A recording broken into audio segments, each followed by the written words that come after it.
Welcome back, gang. It's Deltia from Deltiasgaming.com. Guess what? Another tier list, this time solo PvE. In this video, I'm going to be breaking down the pros and the cons and the ranking of all magic and stamina-based classes, builds, and playstyles after playing them in Update 37 Scribes of Fate. This video will not include Oaken Soul heavy attack builds. I have a link in the description below for those specific builds, so we're going to be mainly addressing 2-bar builds. So whether you're returning, veteran, or new player, this video is for you. Before we get started, if you want to try out one of these builds, look in the link in the description below. And also I have timestamps if you want to skip ahead, which you shouldn't, but just for the sake of it. And without further ado, let's start with the worst class, and it might be a shocker, it's the Magic Dragonknight.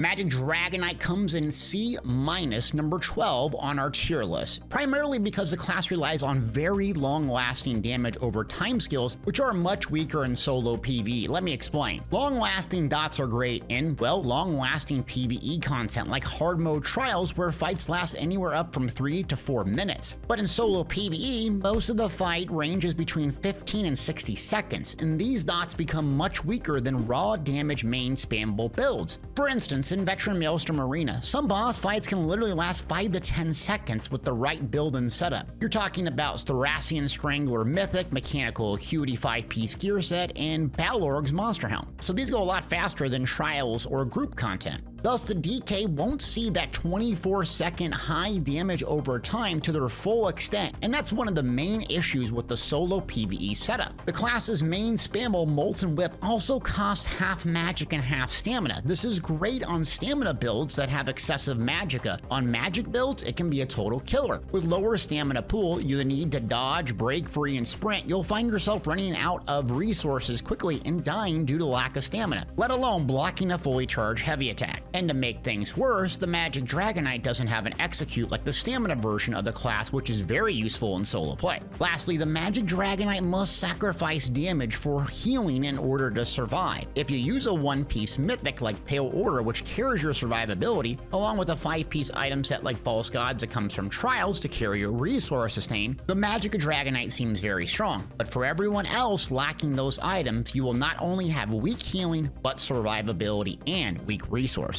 So with the Magic Dragonknight, this class and playstyle excels at endgame PvE. Without carry mythics and gear sets, you're just not going to do that well. Because those dots last so long, in order to survive, you have to remove some of those damage over time, hard-hitting, long-lasting dots, and fill up your bar with heals, which, you guessed it, lowers your overall DPS, and you're not really going to see this class to the full extent. While I love this class in PvE, PvP at endgame, I can't recommend it for solo. Moving on, and that's number 11, the Magic Necro. The Magic Necro comes in on C tier on our list, primarily because it needs to hybridize, meaning using stamina-based skills to do very well. The strength of the class in solo PvE is good self-healing, can play both melee or range, and now with Update 37, better resource sustain. But just like the Magic Dragonknight, the class works best with massive damage over time, the more the merrier. With the Magcro, you start running out of bar space due to the need to resource sustain. Playing a prototypical magic build, you won't lean on stamina skills for damage and healing, thus making your build entirely magic dependent. And with the dependency comes weaker resource sustain, so naturally you start to accommodate this weak resource sustain by taking off damage-based abilities and adding sustain sets and skills. Then before you know it, all of your damage is gone and you come to the Magcro paradox. Do I run a tons of damage over time skills in one main spammable? Well, I'll do huge damage, but will I run out of resources too fast? Do I use resource sustain skills and weaken my overall damage? Or do I adapt the build to do moderate damage, okay resource sustain, and decent survivability? And this sums up the class. It's kind of overall meh,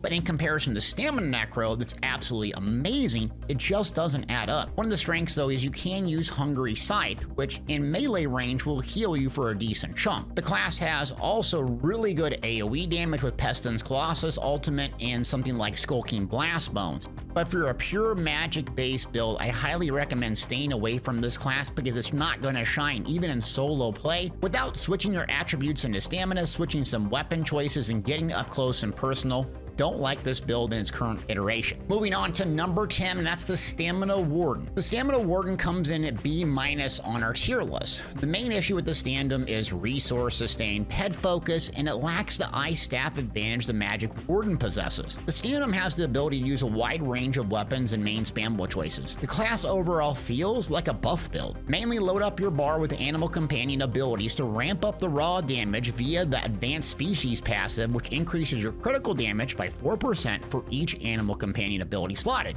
Then the gameplay revolves around your Grizzly Bear ultimate, Deep Fissure, and main spamble. Feral Guardian base morph, which is your Grizzly Bear ultimate of choice, it does great damage regardless of the morph. The main issue is it forces you to slot this skill on both bars due to the passive benefit and single target damage. Then you get into a dilemma. Do I want single target damage focus or AoE? When the Stamden encounters a single target boss fight, it's easy mode with huge damage coming from your ultimate. When it comes to area though, you need to constantly switch or deal with the weak ultimate AoE choice. The Stamden has what seems to be the weakest resource sustain of any class. Even when you use skills like Green Lotus and Arctic Blast for healing, you run out of your primary resource, stamina, constantly. Then you add into this that Deep Fissure, which is one of the hardest damage abilities that you have and strips armor down to what seems like nothing. It costs magic. You're loading up your bar with 3, maybe even 4 magic-based abilities, and then you ask the question, why am I playing a Stamina Warden? Not to mention, the Mag Warden can use double Ice Staff, and the reason why, just equipping an Ice Staff with one of the passives gives you 12% more damage to anything. And this is what's wrong with the Stamina Warden. The class really incentivizes you to use magic-based abilities, to use a Frost Staff at least on your front bar and switch to a magic hybrid build. And if you want to play a Warden, that's what I'd suggest you play, not Stamina in its current form. Moving on to my beloved Stamina Dragonknight and coming in at 9. The Stamina Dragonknight comes in at B tier on our list primarily due to the same issues as the Magic Dragonknight. The class incentivizes you to use very long-lasting damage over time abilities, which are great for group play where the bites last from 3 to 4 minutes. Venomous Claw, Noxious Breath, and Eruption, some of the strongest damage over times in Elder Scrolls Online. The issue is, you won't see their full effect when fights don't last much longer than 30 seconds. StamDK has better survivability than MagDK because it doesn't need to sacrifice morph choices and gear sets to do well. A skill like Carve from Two-Hander gives a massive damage over time and a big shield each time you cast it. Combine this with Burning Embers morph instead of Venomous Claw and Echoing Vigor, the build will now get anywhere from 4,000 to 6,000 heals per second. This is without mythics or trials gear sets.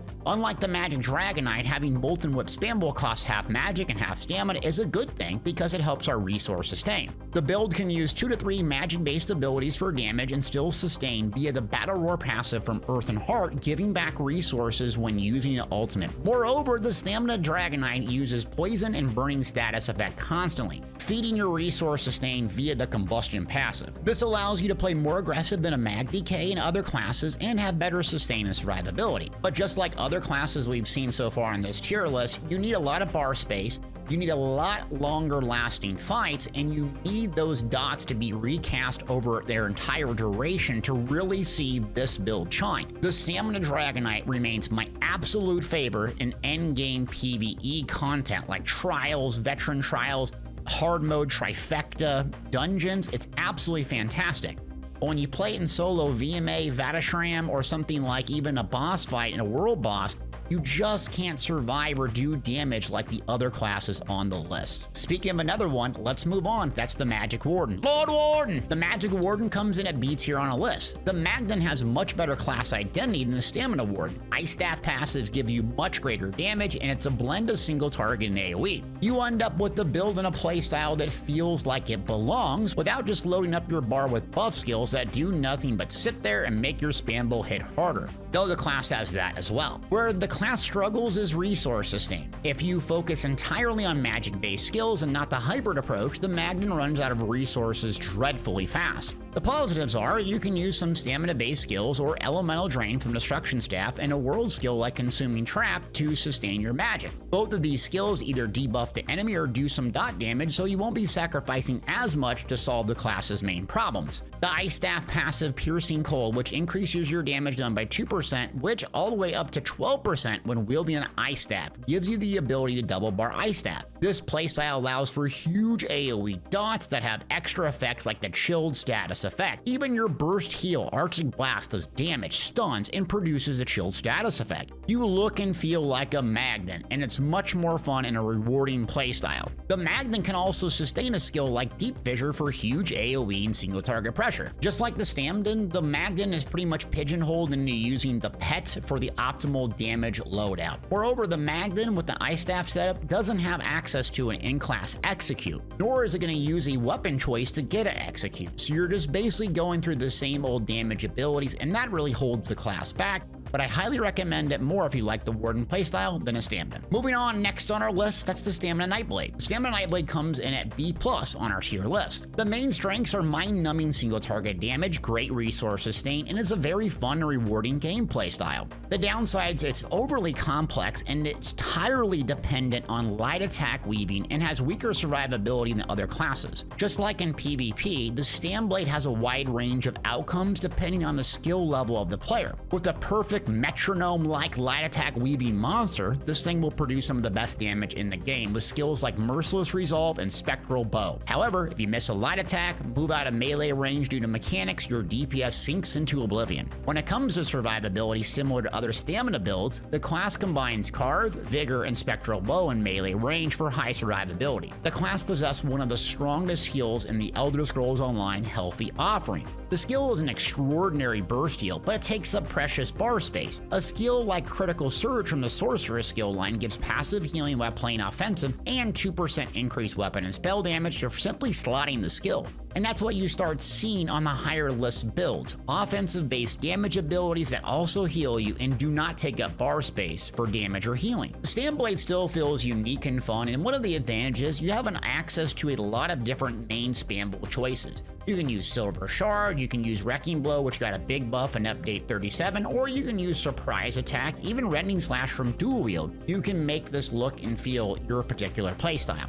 But the downside, it's pretty complex. If you miss light attack weaving or you're not a pro at that, you're really not going to see the damage, and it has weaker survivability in their classes. Still love the class, but moving on to something I love a lot more, that's the Stamina Templar. The Stamina Templar comes in at A- on our tier list. The class has seen some major changes recently, specifically the change to our main spammable ability, Biting Jabs. It now lasts 0.8 seconds rather than instead of a full 1 second, making it easier to light attack weave. The ability still doesn't heal, and despite this change in duration, it feels significantly weaker overall. Biting Jab still remains a strong skill for solo because it does good single target damage and area damage all at once, freeing up precious bar space. Moreover, it provides the weapon damage buff, which is great when you start out the game. The Stamplar excels at hybrid gameplay, using magic-based abilities for a range execute, healing, and damage over time. You have great survivability, and it's very simple to play. The class has so much choices in survivability skills like Carve, Vigor, Living Dark, Extended Ritual, and on we go. The main downside of the class is playing in melee range can be troublesome for players. Mechanics in solo arenas, world bosses, delves, etc. always emphasize damage around the boss or the main enemy.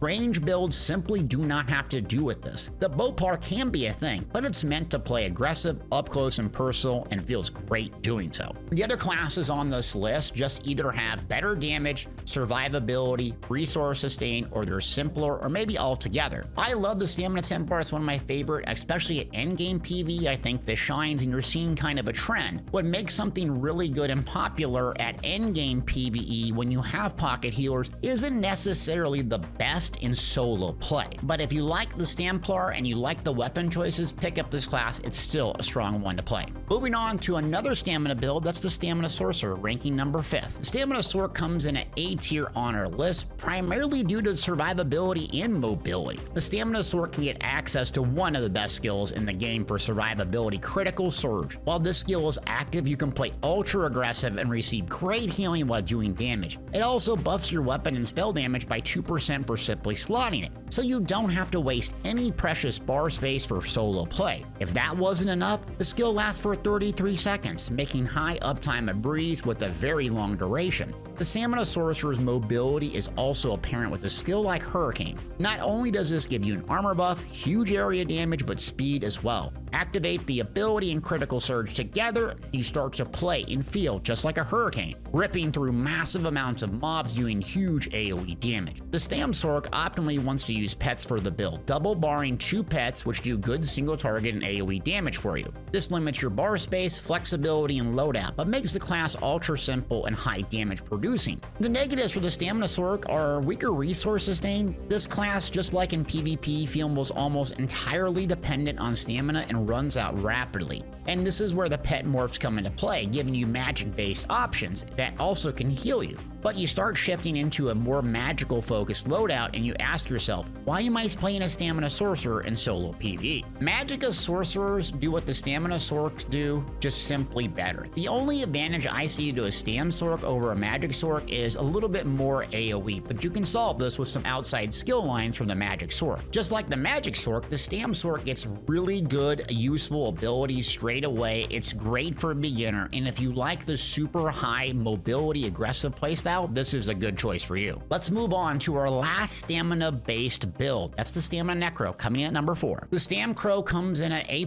on our tier list. The Stamcro excels at area damage and great survivability. In an update 37, better resource sustain. The major downsides are you need to play in melee range to take advantage of its raw area damage and healing. It's also a bit more complex due to the massive amount of damage over time effects you have, similar to the dragonknight. The Stamcro also has a unique look and feel, using corpses specifically firing off blast bones constantly for huge damage. Melee survivability can be difficult for some players, but not in a Stam Necro with an area damage main spammable Ruinous Scythe. This ability hits hard, sets off balance, procs status effects, and heals you for a large amount. You can also use Venom Skull ability for some more range options, though you're going to sacrifice some healing and survivability. Unlike the Magcro, you have better resource sustain because you can use magic-based skills for healing, damage over time, and utility, leaving your main stat for pure damage. Moreover, the stamina users have access to multiple forms of executes, essentially covering up the major holes to the class. The Stamcro ultimately isn't the number 1 or the best build because, similar to my Magic dragonknight, it feels like it's built for trials. Really long-lasting damage over time with access to a ton of them. This class, this build and playstyle, just like the Stamina dragonknight, excel at endgame PvE.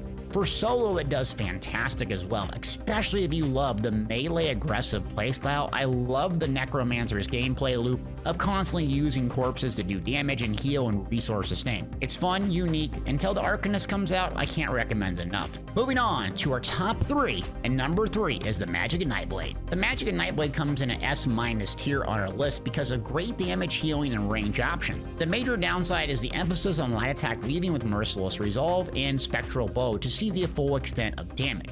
Unlike the Stamina Nightblade, however, this build and playstyle can hang at a max range of 28 meters, giving you a bigger advantage when facing difficult PvE mechanics. When it comes to ultimate generation, nothing comes close to the Magic Nightblade. Your ultimate Soul Harvest gives you back ultimate upon kills, which stacks with the Fighter's Guild passive Banish the Wicked, giving you more back on each kill. You can combine these 2 passives with a potion passive Catalyst, giving you 20 ultimate once you consume a potion. This setup is designed for solo arenas like Veteran Maelstrom Arena, where you can burn a boss down in 10 seconds. Drop a Destruction Staff ultimate on your back, pop a potion, kill 1 or 2 adds, and boom, Soul Harvest ultimates up, literally 2 ultimates in about 5 seconds. The Magic Nightblade also has great range spambles like Swallow Soul, which heal you while doing damage and can be used at range. It's not the most damage producing main spammable, but it will carry your survivability without the need for mythics or gear sets. You also have an in-class execute with 28 meter range, keeping you at safe distance, which is a huge advantage for most players. The skill Concealed Weapon can act not only as a melee in-class main spammable, but you can leave this on your front bar and run a skill called Twisting Path on your back bar to take advantage of a 10% damage buff at all times. This gives you an ultra powerful range class that isn't dependent on stamina skills or hybrid. The main downside of the Magic Nightblade, similar to the Stamina Nightblade, it's very complex. You really have to be awesome at light attack weaving, because the more spectral bows, the more 5-sack merciless resolves you can proc, the better damage this will do. Moreover, if you struggle with resource sustain, you're going to have to lean in some stamina-based abilities to free up that magic. I typically don't run into resource sustains with this particular build, even without Trials gear. I'd highly recommend this class if you want something range a little bit different, but it's great survivability, great damage, crazy ultimate generation, and I've used this since day one in ESO and I still love it. Moving on to what used to be my favorite character and class in the Elder Scrolls Online, that's the Magic Templar at number 2. The Magplar comes in our list at S tier in our number 2 position. This remains the simplest and most survivable build when playing in melee range due to puncturing sweeps. This ability took a hit overall in terms of damage and healing in 2022, but remains incredible for single target area damage and overall healing, all in one ability. Set up your build to do constant channels, de-emphasizing the need for light attacks, and you will dominate damage while having high survivability. Another strength of the Magplar is Radiant Glory or Oppression Morph, your range execute. This ability is the unquestioned best execute in the game.